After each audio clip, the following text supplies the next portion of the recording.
今仔日到各地头呢是拢真好天，高温有来到30度。不过明仔载就会变天啊，甚至是落雷公雨甲落冰角，雨也一直落到礼拜。另外拜六暗暝还有一阵强烈的大量冷气团会到位，会一直影响到后礼拜二。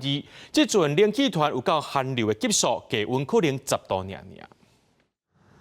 拜三是高温出日的好天，有囡仔穿短裤、食鸡仔冰来退凉。不过气象署提醒，特别变天落雨啊，因为拜四到礼拜这段时间受到两波方面影响，全台拢会开始闪大雨，尤其是拜四到拜六这段时间，要注意可能会有澹雷公、强阵雨、落冰角的极端天气。从周四一直到周六的白天。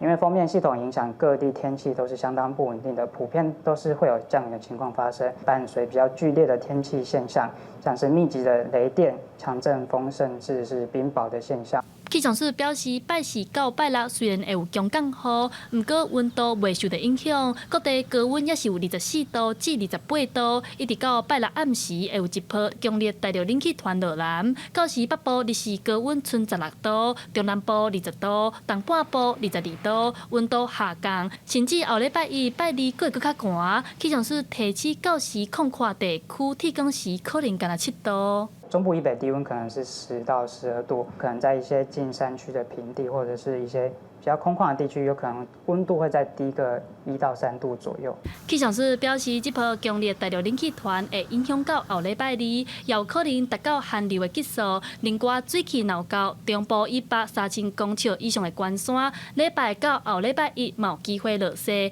记者陈阿双、柯敏哲台北报道。